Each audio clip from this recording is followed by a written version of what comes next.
Canadiens français ne sont que le résidu d'une colonisation ancienne.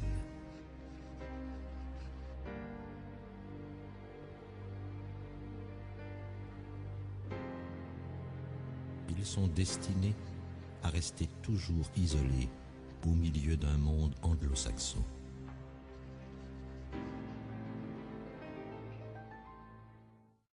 Durant l'hiver 1837, une terrible famine s'est abattue sur le Bas-Canada.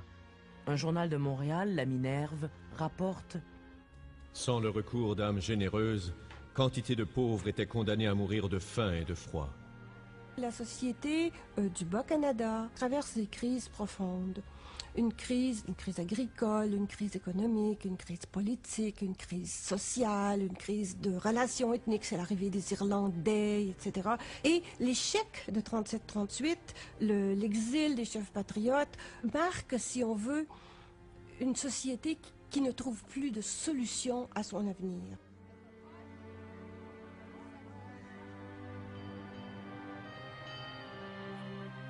Dès son retour en Angleterre, Lord Durham commence à rédiger son rapport. Et il change de façon d'analyser les causes du problème. Pour lui, ce n'est plus tant l'opposition entre les dirigeants qu'une opposition très marquée entre les francophones et les anglophones, entre les Canadiens français et les Canadiens anglais. Les Anglais font preuve d'une telle activité pour la colonisation qu'il serait absurde d'imaginer qu'il pût exister une partie quelconque de ce continent où notre race ne pénétrera pas, et lorsqu'elle aura pénétré, n'y dominera pas. Il devient donc inévitable, selon lui, qu'il y ait un affrontement entre les francophones et les anglophones. Les Français étaient forcés de reconnaître la supériorité et l'esprit d'entreprise des Anglais. Ils regardèrent leurs rivaux avec alarme, avec jalousie, enfin avec haine. Les Anglais le leur rendirent par une morgue qui ressembla à de la phobie. Les Français se plaignirent de l'arrogance et de l'injustice des Anglais. Les Anglais reprochaient aux Français les défauts d'un peuple faible et vaincu, les accusaient de bassesse et de perfidie. Pour Durham, la solution la plus valable, la plus facile et peut-être la plus efficace, c'est l'assimilation des Canadiens français.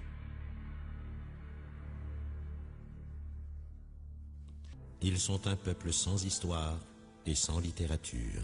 François-Xavier Garneau va se charger de lui répondre quelques années après, en publiant sa fameuse Histoire du Canada. Défendre l'héritage sacré d'un peuple est une cause grande et sainte.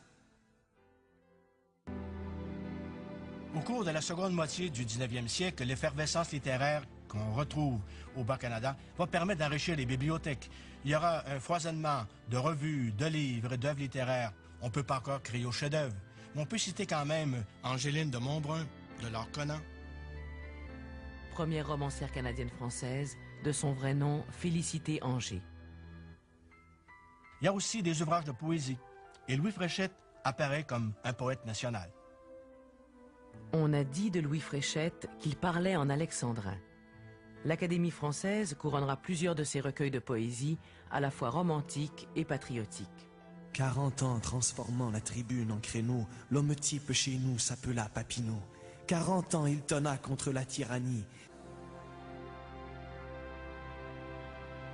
Le Parlement britannique va adopter une loi qu'on appelle l'Union Act, l'acte d'union, qui va décréter qu'à l'avenir, le Bas et le Haut-Canada seront unis, qu'il n'y aura qu'une seule chambre d'assemblée. Et aussi, en unissant les deux Canada, on va mettre en minorité les Canadiens français. Ah oui, l'acte d'union était construit pour noyer les francophones, c'était très clair. À long terme, pas avec une solution à l'acadienne, ça sortait de l'idéologie de Durham de noyer la population francophone du Canada et surtout du Bas-Canada, évidemment, dans une mer anglophone. À partir du moment où l'Union va entrer en vigueur, les Canadiens français seront minoritaires au sein de ce gouvernement-là. Gouvernement nomade déménageant chaque 4 ans à Kingston, Montréal, Toronto ou Québec. On va décréter que les dettes des deux colonies vont se fusionner. C'est-à-dire que le Haut-Canada avait une dette de 1 200 000 livres, l'unité monétaire de l'époque, alors que le Bas-Canada n'avait qu'une dette que de 96 000 livres. Le Haut-Canada avait développé ses canaux, développé ses communications, investi beaucoup d'argent. Et ce sera en quelque sorte les Canadiens français du Bas-Canada qui vont payer pour le développement du Haut-Canada de l'Ontario. Une nouvelle ville naît au Haut-Canada avec la construction du canal Rideau par le colonel John Bytown. Bytown qui se développe rapidement grâce au commerce du bois. C'est la future ville d'Ottawa. Il y a aussi une autre injustice. C'est que l'article 41 décrète qu'à l'avenir, les documents officiels émanant du gouvernement ne seront qu'en langue anglaise. Toutes les procédures écrites ou imprimées du Conseil législatif et de l'Assemblée législative devront être en anglais seulement. Dans la vallée du Saint-Laurent, tous n'accepteront pas les recommandations du rapport de Rame ni le contenu de l'acte d'union. Les premiers à réagir, ce sont des membres du clergé, entre autres l'évêque de Montréal, Monseigneur Jean-Jacques Lartigue, le propre cousin de Louis-Joseph Papineau. Les torts de notre peuple sont prodigieusement exagérés et dénaturés dans le rapport affreux de Lord Durham. Tout son but est de nous anglifier, c'est-à-dire de nous décatholiciser.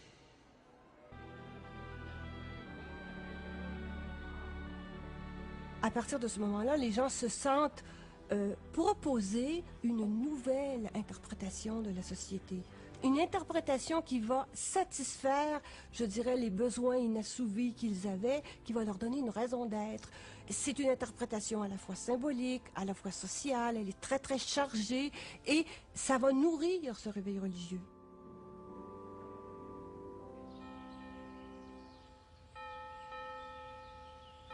Ce qui va favoriser le renouveau religieux au Bas-Canada, c'est que le clergé va pouvoir compter sur de nouvelles communautés religieuses. Il y en a des anciennes qui reviennent, comme les Jésuites, mais il y en a des nouvelles qui vont s'installer ici. Les clercs Saint-Viateur, les Oblates de Marie Immaculée, les Dominicains.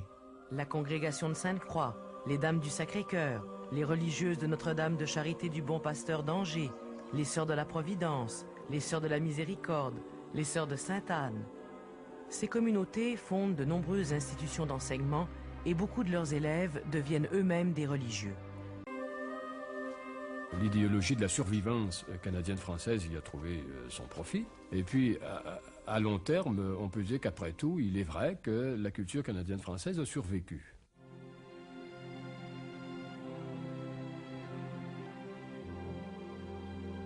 Au Québec, la religion catholique et le nationalisme canadien-français ont été intimement liés.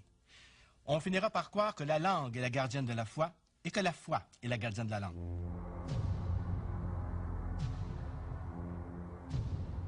C'était un phénomène généralisé pour l'ensemble des élites, ce nationalisme-là. Je veux dire, tout le monde était nationaliste parmi les élites du Canada français à cette époque-là.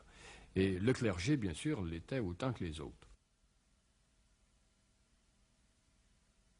À partir du moment où le mouvement nationaliste a commencé à monter, les anglophones ont tourné beaucoup plus à cette époque vers l'Angleterre, vers leurs racines britanniques. Une population anglophone qui commence à construire des institutions pour eux, McGill par exemple. La question est de savoir si les Canadiens français mettront le pied sur la gorge des Anglais, ou s'ils sauront ce pourquoi ils sont faits, des scieurs de bois et des charroyeurs d'eau.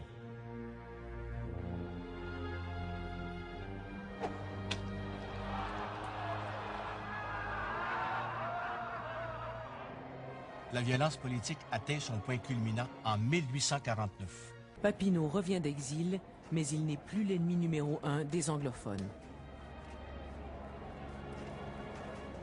Je fais ce premier discours au Parlement en français. Je le dois à mes compatriotes canadiens-français. Je me le dois à moi-même. Le nouveau chef des députés francophones est un réformiste, Louis-Hippolyte Lafontaine. Une grande question le préoccupe, comment éviter l'assimilation. Les Tories, les ultra-anglais, dénoncent ça comme étant une prime à la révolte. Anglo-saxons, vous devez vivre pour l'avenir. Votre sang et votre race seront désormais votre loi suprême. À qui est votre allégeance maintenant? Que chaque homme réponde pour lui-même. Que la foule s'assemble sur la place d'Armes ce soir à 8 heures. Au combat, c'est le moment. C'est la révolte. Les émeutiers foncent vers la maison de La Fontaine avec l'intention de le lyncher. Il échappe à la mort par miracle. Le Parlement est également attaqué.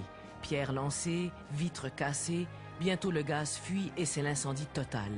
Jamais les rues de Montréal n'auront vu un tel chaos.